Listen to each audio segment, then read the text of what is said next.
नमस्कार, आप हैं IBN7 के साथ। आइए शुरुआत करते हैं सुपर 50 की।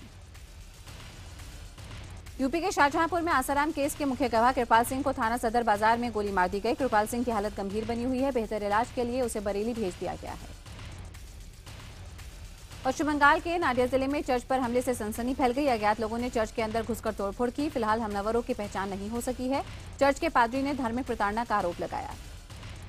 दिल्ली के रानीबाग थाने में तैनात assistant sub inspector Jaiveer Singh पर नौकरानी से पिस्टल के दम पर बलात्कार करने का आरोप लगा। आरोप के बाद जयवीर सिंह को गिरफ्तार किया गया। दिल्ली के नबी करीम इलाके में बदमाशों ने एक कारोबारी को लूटने की कोशिश की, लेकिन वहां मौजूद लोगों ने बदमाशों को पकड़ा। पकड़े गए लोगों में दिल्ली पुलिस का सिपाही भी था। दिल्ली के मनोज वशिष्ठ एनकाउंटर केस की जांच सीबीआई को सौंप दी गई है। गौरतलब है कि पटेल नगर इलाके के सागर रत्न रेस्तरां में मनोज वशिष्ठ को स्पेशल सेल ने एनकाउंटर में मार गिराया। दिल्ली के इंदिरा गांधी इंटरनेशनल एयरपोर्ट की सुरक्षा सख्त कर दी गई है। दरअसल एयरपोर्ट के गुड़गांव के कॉल सेंटर में एक फोन आया जिसमें बताया गया कि एयरपोर्ट पर बम है। फोन आने के बाद सुरक्षा से जुड़ी तमाम एजेंसियां हरकत में आईं और पूरे एयरपोर्ट की सघन तलाशी हुई। बाद में ऐलान किया गया कि एयरपोर्ट पर बम नहीं है।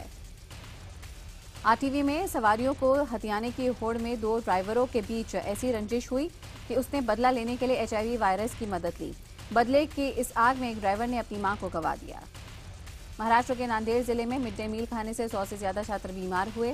खाने के बाद छात्रों ने उल्टी की, जिसके बाद उन्हें फौरन अस्पताल ले जाया गया। बच्चों के बीमार होने के बाद डॉक्टर फूड पॉइजनिंग की बात कह रहे हैं। यूपी के पूर्व मंत्री अमरमणि त्रिपाठी के बेटे अमनमणि त्रिपाठी ने अस्पताल में इलाज के दौरान स्टोरी कवर कर रहे रिपोर्टर्स पर हमला किया। पत्रकार के सवाल पूछने पर अमनमणि त्रिपाठी भड़क गया।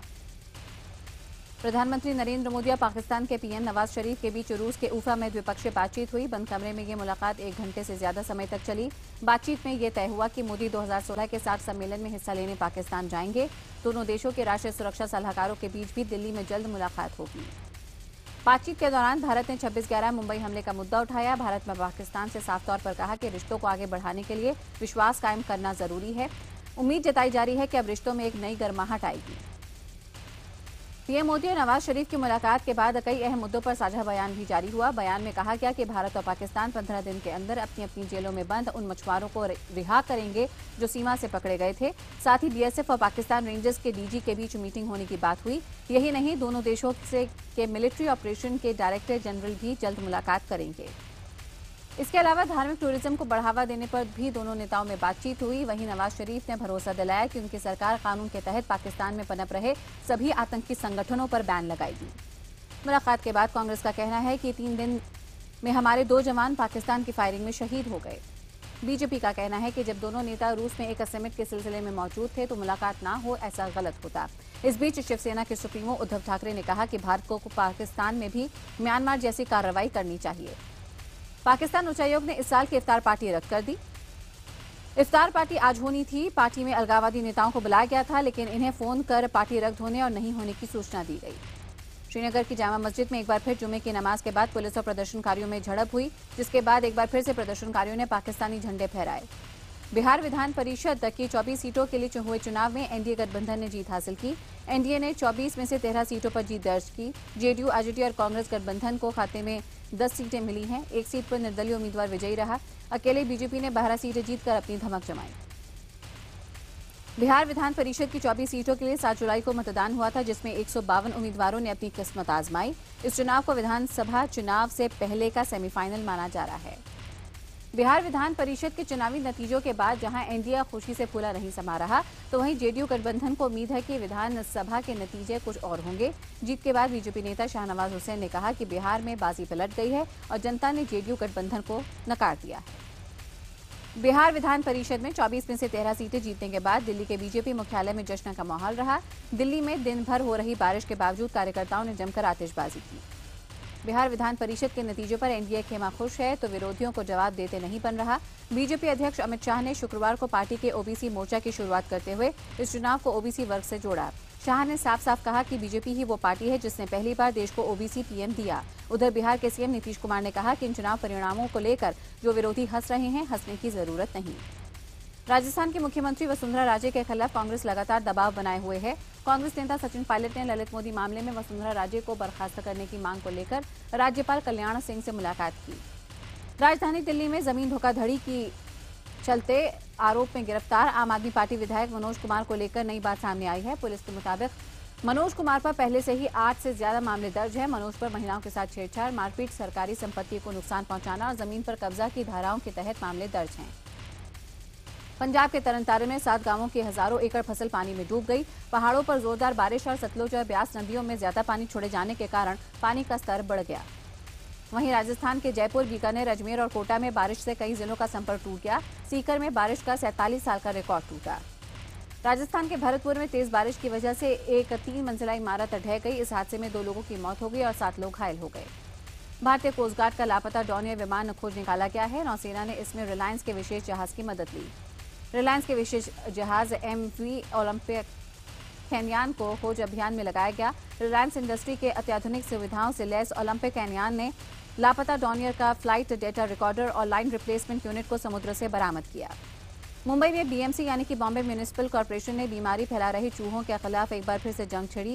दरअसल महज 1 हफ्ते के भीतर 14 लोग लेप्टो की वजह से अपनी जान गंवा चुके हैं।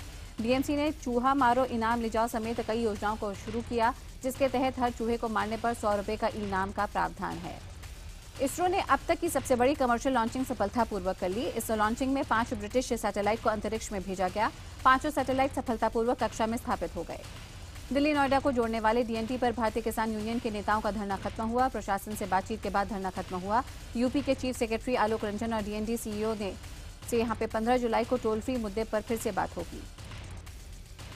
Film and television institute of India के अध्यक्ष पद को लेकर हो रहे विरोध में अब बॉलीवुड के बड़े नाम जुड़ते जा रहे हैं। ऋषि कपूर ने प्रेस कॉन्फ्रेंस कर FTII प्रमुख गजेंद्र चौहान के इस्तीफे की मांग की।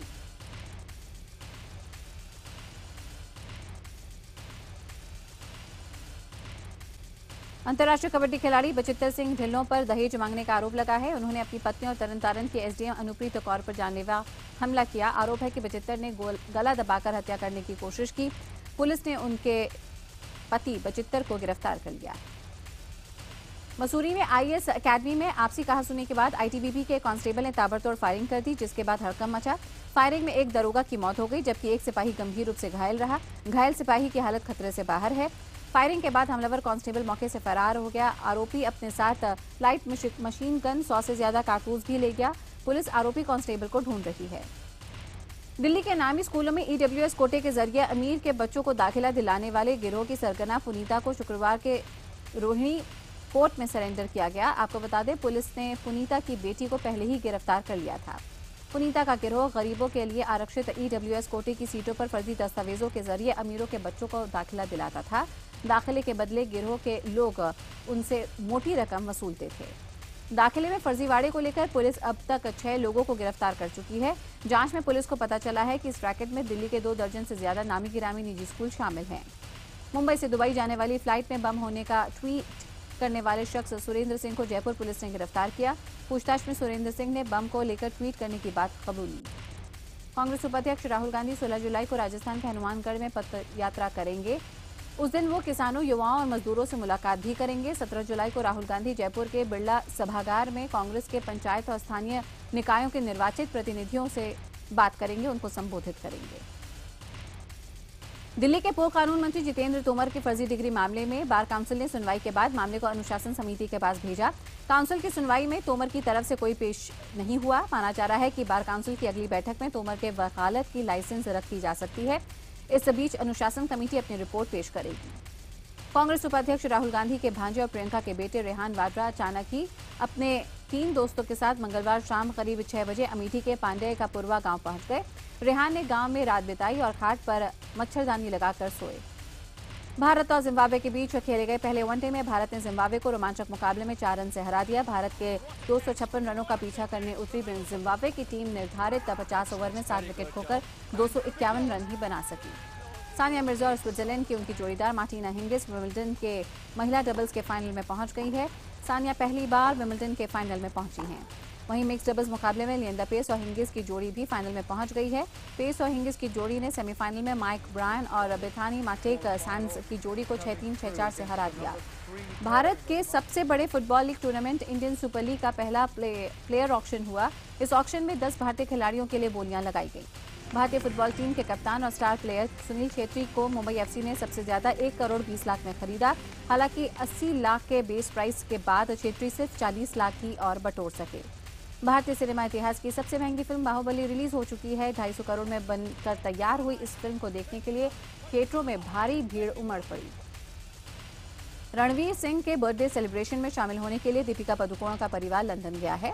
रणवीर के जन्मदिन के सेलिब्रेशन में दीपिका भी साथ थी, लेकिन अब सुनने में यह आया है कि इस मौके पर दीपिका का परिवार भी सेलिब्रेशन में मौजूद रहा था।